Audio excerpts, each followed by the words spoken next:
that brings up a good point in that a lot of DV survivors are labeled as codependent, which is problematic, right? Yeah. Some of them do fit that characteristic, but also it's not safe to have boundaries with an abuser. If you try to set boundaries with an abuser and stand up for yourself, there's going to be consequences because of that. There's going to be potentially violent consequences. Most DV relationships start out with emotional and verbal abuse, and they don't escalate to physical violence until that emotional and verbal abuse is not working anymore, right? So they have to do things to kind of maintain that power and control in the relationship.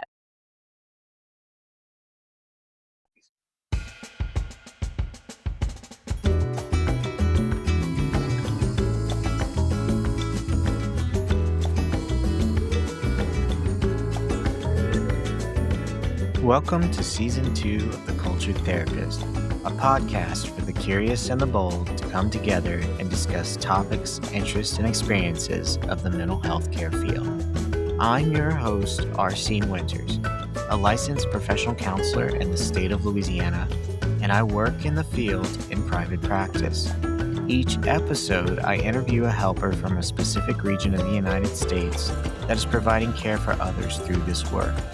And we take the time to get to know them and the topics they feel therapists, clients, and the public at large might benefit from hearing more about. With so many topics to choose from, there's bound to be something here for everyone. In my last episode of Season 1, I showed appreciation by mentioning thanks for all of those who helped me in my season. It occurred to me after that episode that I needed to thank one of the inspirations for the podcast itself. Caroline Helm is a licensed social worker in the state of Louisiana, and she originally interviewed me as a local counselor on her Instagram Live. That experience was in large part the inspiration for creating the show. So thank you so much, Caroline, for that wonderful moment and for all you do. Now, on with the episode. Today, I introduce you to Tiffiany Decou, a licensed counselor from the Acadiana region. Tiffiany graduated from Capella University in 2023 with her master's in clinical mental health counseling. She has worked with survivors of domestic violence since 2019. Tiffiany was named Graduate Student of the Year in 2020 by the Louisiana Counseling Association and Advocate of the Year in 2023 by the Louisiana Coalition Against Domestic Violence. She has testified at the state government level on behalf of domestic violence survivors and participates in the state's domestic violence expert witness program. She resides in Lafayette with her husband, stepson, and 3 cats. I had the privilege of first meeting Tiffiany this past year at the restoration retreat we hosted in Alexandria, Louisiana. There, we shared meals, and in that time I was afforded the opportunity to get to know her and hear about her job in some detail, and have some fun and joyful conversations. So when Tiffiany expressed she wanted to be a guest on my show, I was excited. She is one of those people I respect because she's doing the compassionate work of making a space for the most vulnerable during the most vulnerable moment someone can experience. And her story is one that inspires me. I'm glad to know Tiffiany and those like her exist at Faith House, a domestic violence crisis center and shelter based in Lafayette, Louisiana, and it serves 7 parishes throughout Central and South Louisiana. I look forward to our work together in the future to help those of Faith House. For now, maybe cozy up with a warm blanket and your favorite gentle beverage, or if driving, maybe loosen the grip of the wheel. Maybe even untighten the muscles of your jaw, your neck, your shoulders. Take that deep breath and feel your rib cage expand with the inhale and retract with the exhale. And as we move into this episode, notice how alive you are and how that is enough right now. Let's jump in. It's kind of a long story, but I also love the story because every little detail of it kind of takes you to where I am today. So I started in undergrad with my bachelor's in psychology and a minor in criminal justice. I wanted to be a profiler for the FBI. That was my goal. I was obsessed with serial killers at the time. And like, it was hard. College was hard. I think the statistics classes kind of scared me as far as going like further in, even though I had like really good grades and my professors were telling me like I should go to get my master's. At the end of my bachelor's, I kind of was done with school at the moment. Also, during that time, my dad, who was like, well, if you're going to work for the FBI, you need to know how to shoot a gun. And he kind of forced me to shoot a gun, and that was pretty traumatizing for me. And like, I don't like guns. I'm still not the biggest fan of guns to this day because of that. And so after that experience, I was like, well, I guess I'm not working for the FBI. And so I just kind of took a break after my bachelor's, worked in reception, worked in medical billing and coding, kind of trucked along with that with life, got married. And I think in 2011, I decided to start a food blog in Lafayette, which wasn't being done at the time. And it kind of blew up into like a radio show. I was doing radio, I was doing TV, I was writing for the paper. So it kind of blew up into this huge thing. During that time, my marriage was falling apart. I ended up getting in an abusive relationship, but many people who are in abusive relationships don't realize they're in one at the time. So I very much didn't.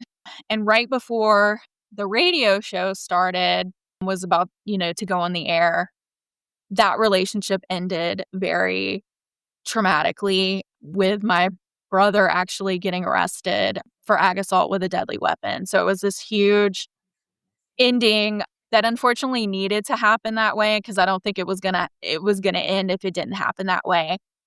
After the relationship ended, I spent about 2 to 3 years being stalked by him as well. Had a protective order, had all that stuff, which was this weird dynamic because I'm this I'm coming like Lafayette famous, right? Like I'm having radio and TV. And so I'm doing all this stuff in the public eye. Meanwhile, like I have an active stalker happening at the same time. He got arrested twice during that time period for stalking, and then that kind of ended. Got in a new relationship, had a really bad breakup. And actually, that's kind of what started me on the path to counseling. During that time, the relationship and the bond that I had with my therapist made me then want to be a counselor. I wanted to go into sex therapy at that time. That's what I had planned to go into whenever I started grad school. So starting grad school, I had plans to go into sex therapy. I had friends at the time too. One of them's a tarot reader, and then one of them's a psychic medium. And they kept saying to me, you're going to help so many women who have been sexually assaulted. Like, you're going to help so many women. And I was like, okay, that's not the kind of sex therapy like I'm going into, I'm going into like helping people with their sex lives. But that was something that kept coming up. In 2019, a job opened up with Faith House as a survivor advocate. And that's kind of when my life changed and went on this trajectory that I'm in now. So I was in grad school working full time with Faith House as a survivor advocate. And I remember like during my training period, Crystal, who was the director of the Family Justice Center of Acadiana at the time, who's very much my mentor, and I very much love her. Everything that I am in DV is because of her.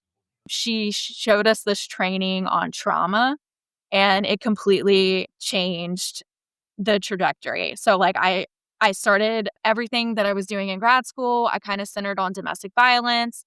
Any training I could go to on DV, I would take because it was my goal. I wanted to be the most knowledgeable therapist in the state on domestic violence, which is still one of my goals.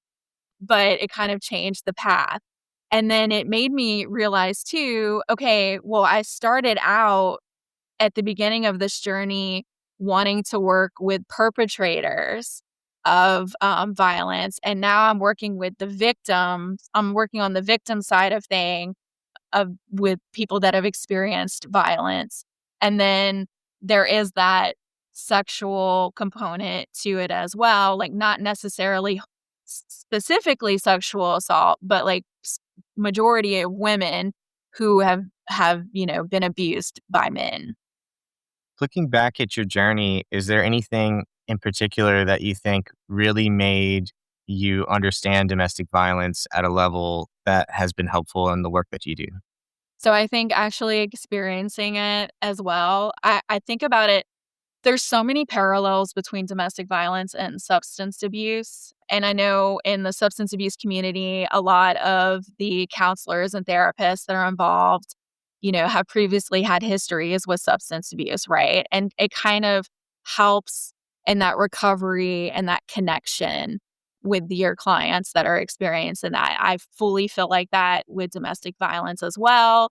Like I can tell, you know, when someone's holding back, or I can tell when they're having doubts about leaving the relationship. And it's not something like I don't say like girl same, when they're telling me when Yeah. they're telling me things, but I use we words a lot too. And I'll say like, when we've experienced this in our past.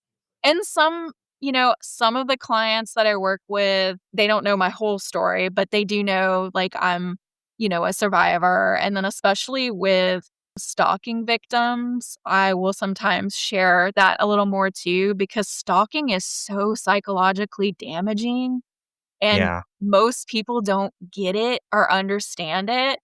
But like I've personally experienced it. So I know like what you feel like, during that time. Wow. It's such a really powerful journey that you've had Mhm. that brought you from a very different job, it sounds like, Right. Yeah. Yeah. to the mental health field, and now you are doing what, those folks told you, "Hey, this is what you're gonna be doing." So, in what sort of regards have you been doing that work? So I started out, like I said, as an advocate. And so in an advocate role, I always think about them as like an emotional support person. A client comes in, they meet with an advocate, and they're given options, right? As an advocate, we work from an empowerment lens, right? You know this relationship better than I do. You've been navigating and surviving this relationship. So you know it better than I can. But these are your options. And, whatever you decide to do, I will support you in that role. Protective orders is a huge component of that. Photographing injuries on bodies, that's a huge component of it as well. And then just that emotional support, because most DV survivors don't have that. Everyone says just leave the relationship. Well, that's not an option for all survivors to be able to leave the relationship. And then once they leave the relationship, our court system forces survivors to co-parent with their abuser. They're still in fight or flight. They don't get out of that. So even if the relationship ended 5 years ago, they're still having to co-parent. The abusers are really good about skirting that line of what's legal and what isn't. And it's kind of helping them navigate that and helping them cope with that. That's such a good point that it those relationships don't just end because we want them to Mhm. sometimes. And what I'm hearing is that can be really difficult, and that's what the advocate person is about, is helping them traverse that. Do you find that sometimes it almost feels impossible for them? It does. I mean, I've worked with clients that it I know that they're never gonna be able to leave the relationship because of systemic barriers that are in place too, and they're just not gonna be there. But I'm here to support them for that. And like for me to know that like they're still in this relationship, but they still come to me and they trust me enough and talk to me, that's hugely impactful for me and for that survivor because they'll have me no matter what. It takes the average survivor 7 to 11 times to leave the relationship. That's how difficult it is. It's much more difficult to leave when there's children involved, right? A lot of survivors are like, we want to keep the family unit together. However, once they start seeing that it's impacting the children, many times that's their little light, okay, I need to get out of this. But even if they're out of it, they can be stopped. If they have kids, they're with that abuser is going to be in their life in some point or capacity at least until the child is 18, right? Like they're still going to have to work with them and navigate that. So it's very important for me to be there to help support them on the journey and give them options and listen to what they want and they need out of the relationship. When you said that until the child is 18, I was thinking about some of the cases I've heard where it is using the child as a weapon or using the Yeah. child to get back at the other. So they have something that's called post-separation power and control. And a component of that is where the abuser will use the court system to further inflict abuse. And that means like taking them back to court, constantly taking them back to court. And so what that does is, the survivor's got to take off time from work. So that's losing time away from work. And it's also exhausting. It becomes exhausting. I've had cases. I started working with Faith House in 2019 Now, that for those who don't know, what is Faith House? Just okay. to kind of put a Yeah. foundation. So Faith House is Acadiana's domestic violence crisis center, and we have many components. So Faith House itself is a 24/7 shelter, and it's for people who are actively fleeing a dangerous situation. So that's one component of it. And then the other part that I don't think gets enough talked about is the Family Justice Center of Acadiana, which is for survivors that don't necessarily need shelter as one of their primary needs, and that houses our non-residential services. So for me, when I was dealing with my abusive situation, I actually used the services at Faith House. Well, they didn't have a separate non-residential services at that time, and so I had to go to shelter to receive my services, and like many DV survivors, I told myself, like, I'm taking services away from somebody who really needs it. There are women out there that need this service, and so I felt like I shouldn't be there. Whereas the Family Justice Center of Acadiana with the non-residential services, that is specifically for those types of survivors. So a woman or anyone, we service everyone. I'm talking primarily in gendered terms because it's predominantly male, female, hetero relationships, but the LGBTQ community also has high rates of domestic violence. We have danger assessments that we use with survivors. And so they have danger assessments for heterosexual, like female relationships, gay women relationships, but no danger assessments for gay men or for trans individuals when even though DV rates tend to be higher in those communities. So I'm using very gender terms, but we service everyone and they can come there, meet with an advocate and discuss options and make a safety plan to leave the relationship if that's what they choose to do. So that's Faith House, and you were talking about with Faith House, you had a case, and there was this one Oh, case yes. Yeah, just so when I first started working there, there was a woman that had been out of the relationship, but depending on how much money is at an abuser's disposal, they will keep them in the court system many times until the child is 18, and so that's that post-separation power and control. that is such a very difficult thing to to keep your wits about you about. That sounds like it's exhausting. How did you help that person with that at the time? Were you a part of that? She was working with our staff attorney at the time. We have an amazing staff attorney at that time. She's actually gone on to she's a hearing officer now for the 15th JDC. And we do have attorneys at our disposal too. So that's oftentimes a lot of times why people will come in for services is for assistance with the civil legal side of things. That case, the abuser passed away, and so it ended for her. Most survivors don't experience that, they're with them, and it takes a good advocate that can help them navigate that, and then also, like, a good attorney too that understands the ins and outs of domestic violence to help navigate that as well. Do you tend to do something with domestic violence in the court system? Are you in the court system sometimes? I am. So since I've moved from an advocate role to a counselor role, I'm not in the court system as much as I used to be. However, our state coalition, which is the Louisiana Coalition Against Domestic Violence, has an expert witness program that they started because they felt like mental health providers were not doing a great job about expert witness testimony for domestic violence, and so they wanted more advocates in that role, and I'm double because I'm an advocate, and then I'm also a mental health professional on that.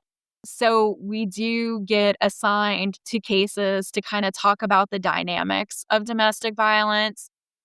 It depends on what we get called for a case for, but to kind of, talk about different cases.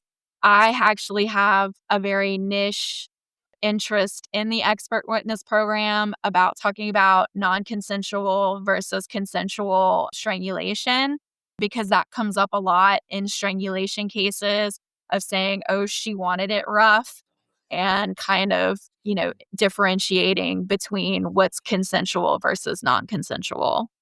So someone will try to put a sexual lens on something that in fact was not consensual, so therefore it becomes moot. It's Absolutely. irrelevant. Yeah. Yeah. When you think about this work that you're doing, what do you see for your future? Well, currently, I'm officially an LPC as of Friday of last week.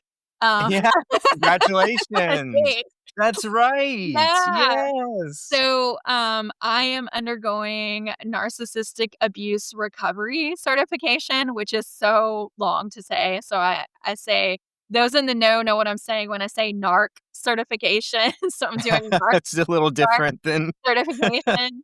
So I'm undergoing that right now because, again, like, one of my goals is to be the go-to person for DV in the state for mental health like, I've consulted on cases with other mental health professionals too. So I wanna do that. And then I'm kind of dabbling with going back to the sex therapy, but sexual trauma certification, because there is such an overlap with that. And I want survivors to know that, they can have healthy sex lives and relationships post abuse too. And I know that that's something that a lot of survivors struggle with, and a lot of them don't talk about it. Like, it's still very hush hush on that. And so that's something that I'm kind of dabbling with. And then I'm also thinking about too of doing more, getting certified to do custody evaluations, because that's a huge need for the court system. In fact, like, the 15th JDC next week is doing this clinicians in the court thing because they're trying to get more mental health providers involved with the court system.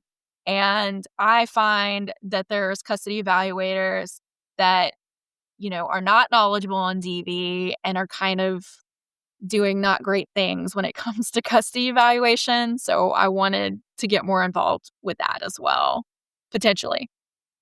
it sounds like you have a lot of things you're interested in doing in the future, and Which I'm is, excited for you. It sounds like a really exciting future is coming up for you, and it's needed. So yeah. that's excellent. All the things I heard, I'm imagining the Acadiana community will receive a lot from all the work you're going to be doing. When it comes to your topic area, I was curious, what is it that you most wanted to discuss today? I guess I wanted to kind of put some statistics out there for domestic violence. Also, to talk about resources that we have in the area. So we did talk about that, with the Faith House and the Family Justice Center. Louisiana is fifth in the nation in regards to DV, and specifically women who are murdered by their intimate partners. It's not a great statistic. Whoa, my So, goodness! I didn't know yeah. that. That is wild. Yeah, 5th in the nation for DV homicides. And just kind of, I guess, talking about, like, navigating, like, how mental health professionals, like, navigate those tough conversations.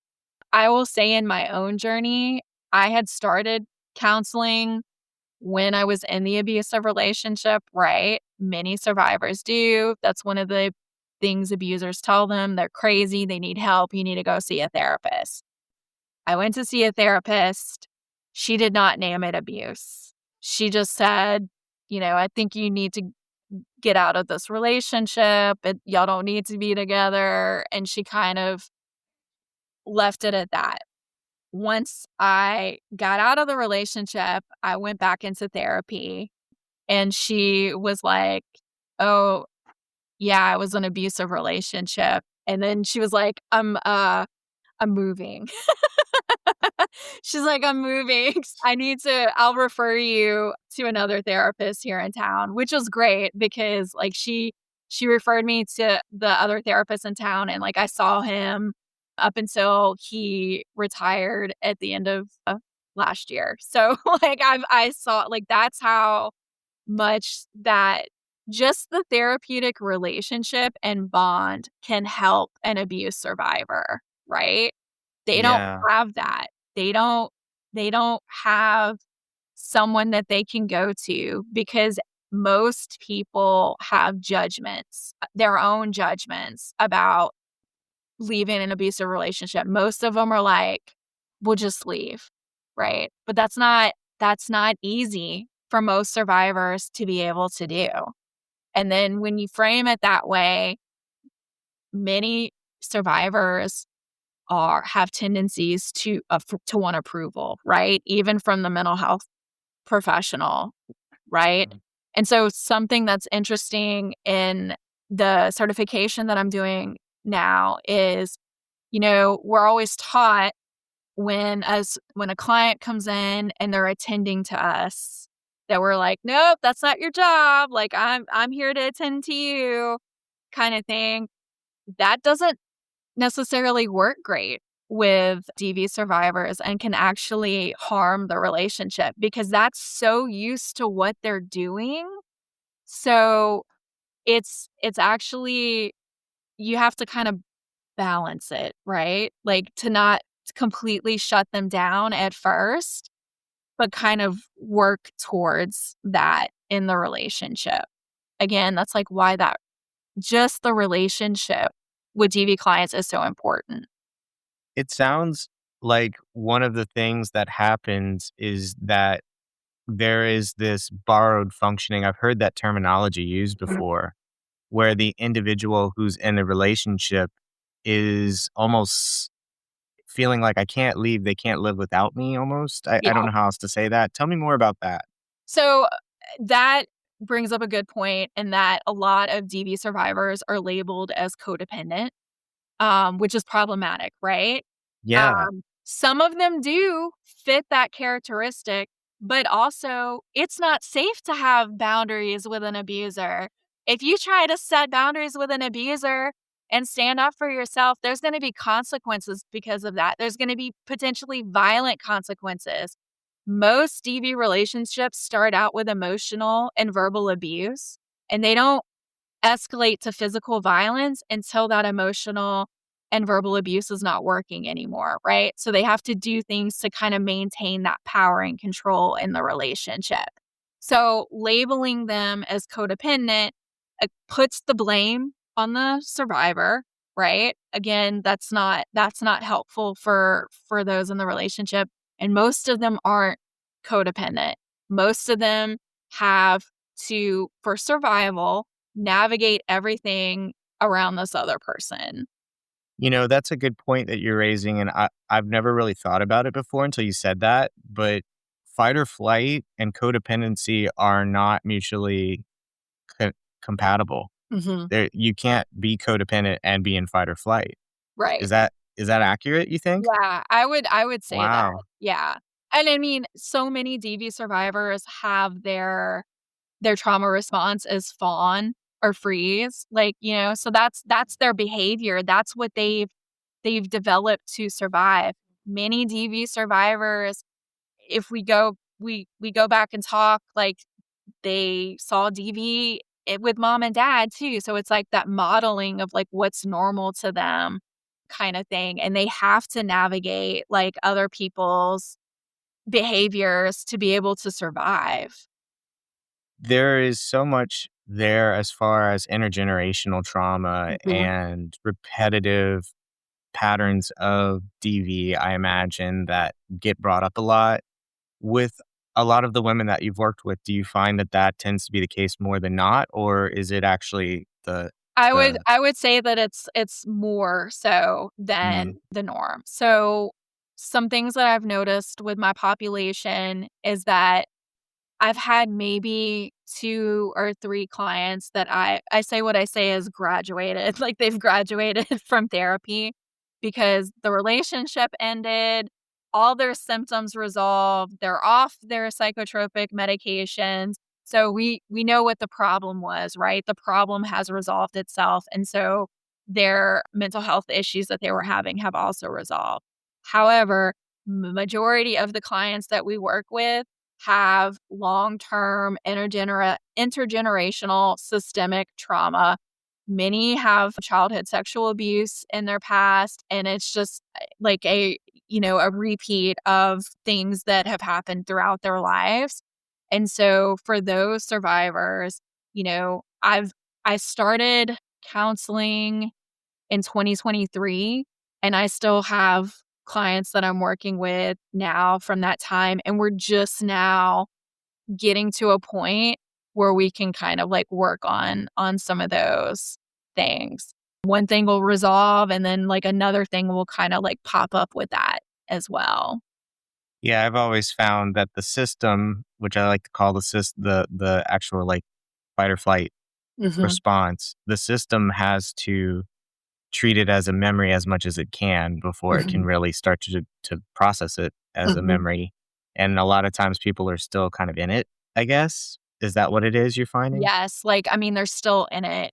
I was telling so some agencies out there that offer free counseling only offer, like, 10 sessions, which I find problematic because I find with this population, I need, like, 10 to 12 sessions to even begin, like, to get that trust in there too, because so many of those initial sessions is just processing and, like, talking about because they haven't had anyone to tell this to, and a lot of it is just listening and validating, the experiences that they had with that.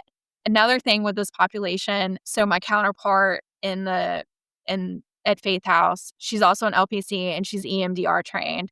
She was finding that whenever, she was doing EMDR sessions with this population, she was like, I'm doing one session, they're telling me they feel great, like everything's resolved, but they're still coming in kind of talking about the same issues. And I had to remind her that this population wants to please you, right? And so they're going to tell you what they think you want to hear, right? And so it's our job to kind of notice that and know that and kind of like poke holes in that with them kind of thing. That's so difficult because I'm sure Yeah. there's a part of you that's like, "I want you to be at this Yes. point." Yeah, yeah, absolutely. Yeah. Yeah, but, that is one of the hardest parts of, I think, mental health is to read between the lines and try to help somebody move through maybe denial or a sense of like I want to be done with it, so I'm done with it. And it's like, well, is that how anything works in this life? Right. You know? I see minimization a lot, and I see disassociation a lot with this population too. Like, I Yeah. have so many that struggle with staying in their body. And so a lot of our sessions is like trying to get them like comfortable staying in their body with that. And then, with working with my counterpart too, like if I'm a big believer in that with EMDR, you need to do talk therapy first and then still do talk therapy with doing EMDR. I know some people, yeah, I know some Me people, too. yeah, some people don't feel that way. They're just like EMDR right off the bat. I'm not, Okay. right? Yeah. So what typically happens is like I'll meet with my clients and then when I feel like they're at a point to where EMDR would be beneficial, that's when I refer them to my counterpart, and then they do EMDR sessions with her and 1 week, and then they'll still see me for, like, talk therapy to, like, process, like, on the other weeks too, so we kinda work hand in hand with that. I just want to add to that as somebody who's trained in EMDR, not certified, but trained, I have the training. I find that after years of using it, that is a co-regulation modality, and Mhm. people want to treat it like it's a modality that you just throw at an issue. And it's like, no, the relationship is the reason EMDR works. Mhm. People think that EMDR is like a magic thing and it's very trendy right now. I don't know what it'll be like in a couple years from now, but right now it's very trendy. And a lot of people come to me and they want to start just like jumping in. And I'm like, we have to know each other. Like you have to know you're safe here. And you have to know me and I have to know you. And then we can do that. But that's a lot of talk therapy before you ever get to that point. And most Uh, people aren't happy with that. no, Which I absolutely. understand. I They w understand. they want that quick fix and, like, Who doesn't, right? right, We all right. do, I'm like especially with this. I hear that all the time. I'm like, "Let me wave my magic wand and just make everything I kind of know, I go want one. I want a magic wand for yeah, my stuff. Like, right? I do. Right. And with that, and I think, to piggyback on what you were saying with that as well, I think I am seeing now working with a lot of my clients that have done EMDR and it hasn't worked, and then they feel like something's wrong with them. And so that Oh, was why it was goodness. like I know when I first got into this and wanting to do, the trauma work, I wanted to do EMDR because like, ooh, EMDR is like the gold Right. standard, but it doesn't work for everyone. And so I was like, okay, well, let me be a trauma therapist, but work with different modalities for those survivors that it may not EMDR may not be working for them and not to have them not feel like something's wrong with them because of it's not working. This is a great window to kind of put in what are those other modalities? Well, that's what I'm talking about, the NARC certification. Oh, okay. Yeah. Yeah, the Mhm. sexual trauma certification. I do wanna do more stuff with somatic as well, just because, like, this population, the disassociation, I notice a lot, so I'm wanting to do more with that. I am Mhm. also I didn't mention this, but I'm also DBT trained, which works really well with this population as well. Radical acceptance, right? Like that's big. Being okay with things we're not okay with, right? It goes a Yeah. long way with this D population too. distress tolerance, Mhm. using wise mind, meditation, like all these pieces of dialectical behavior therapies that are they seem so simple, but Mhm. it's literally learning how to I think it's learning how to become a Buddhist monk, Yeah. basically, is DBT, just like in a different, just in a scientific sort of way. Yeah. And I appreciate Marsha Linehan for basically being like, okay, look, let's make this accessible, but we have to learn how to manage these really intense emotions that dysregulate us so much. I Mhm. was going to ask you about when it comes to the dissociation, have you looked into internal family systems and parts work? So, again, that's another one that I'm wanting to learn more about, and, like, I do kind of incorporate we talk about, like, the parts of ourselves. So, I do a lot with, like, inner child, and so I have them a lot of times think about themselves at a certain age, and then I want you to you now to talk to that version of yourself, which, ooh, that's that's a lot for my population, but so I do a lot of parts kind of the knowledge that I have with parts work, but we kinda, like, break things down about, like, the protector Mm, role, and then also shame work and, like, what safety do you find in shame? Like, what mm. what is comforting for you in the shame?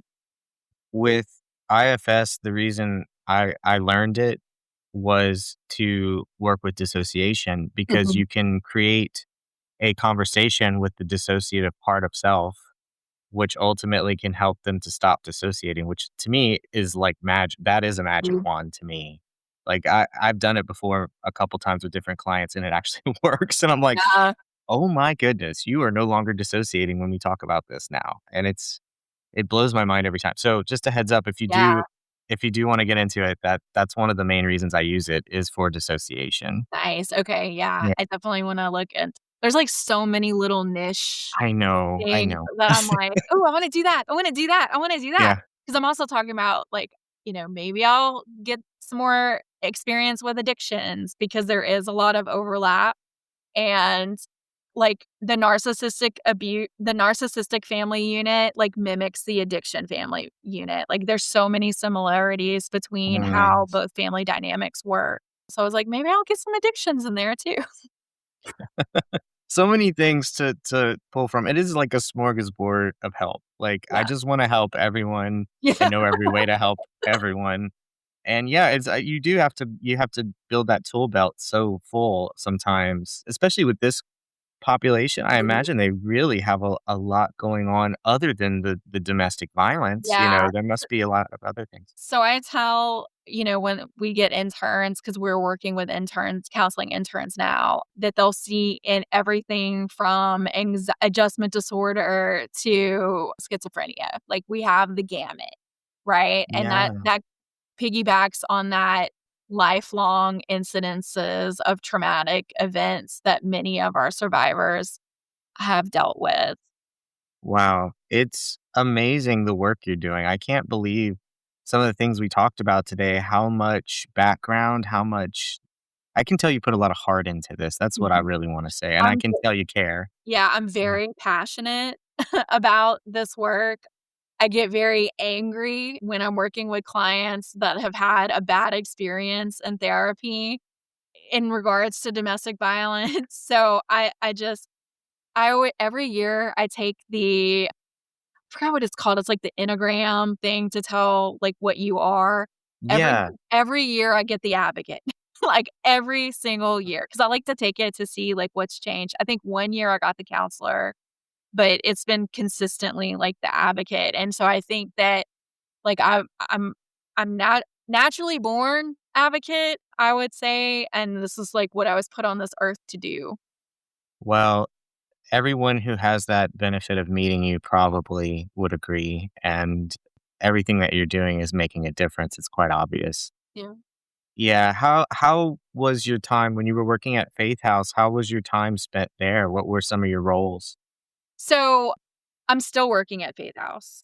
Oh, you're still there? I'm still Oh, a okay. therapist for Faith House. We have 2 therapists. Uh, yeah, so advocate, I was an advocate.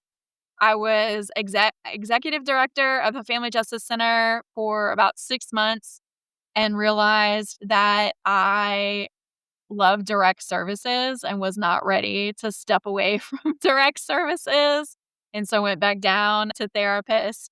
And so right now, I'm still seeing clients in a clinical capacity, and I'm training interns, so we do have some counseling interns that we work with as well, and I'm trying to, as much as possible, educate other mental health providers on the dynamics of domestic violence so they can better support their clients as well.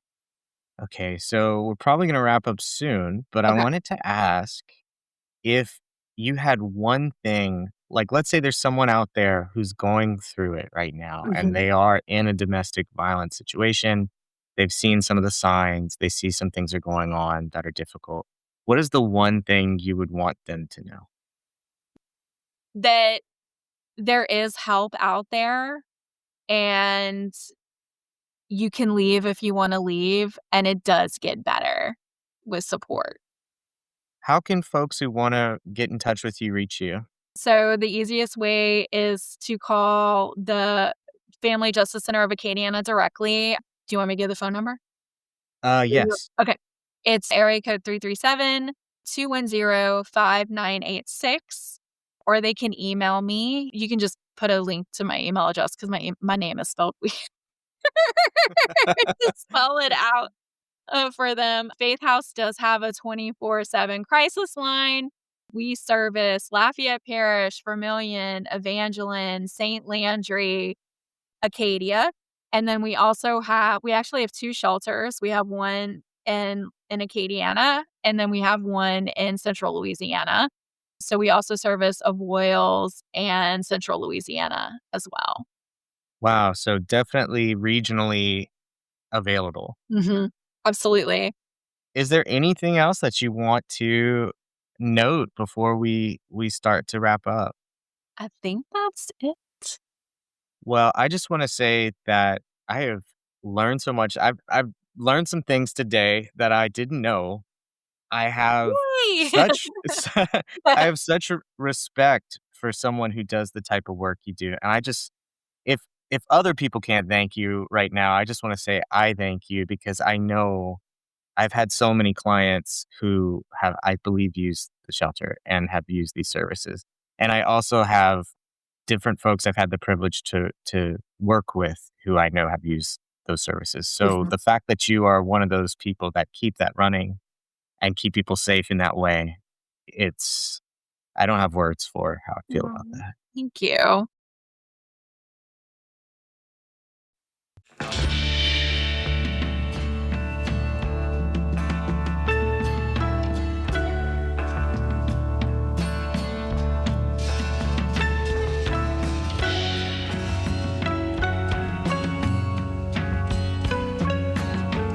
The Culture Therapist is created, voiced, and edited by R.C. Winters, a licensed professional counselor in the state of Louisiana. It is meant as a tool both in an educational as well as advertising capacity for therapists and those in the mental health field to let future clients, current clients, others in the field, and the general public onto their experiences and interests. If you would like to have a conversation with me such as this, where you clue in others as to what you're all about, you can reach me via email at theculturedtherapistpodcast@gmail.com. And as always, if you have questions or comments, that's a great way to reach me as well.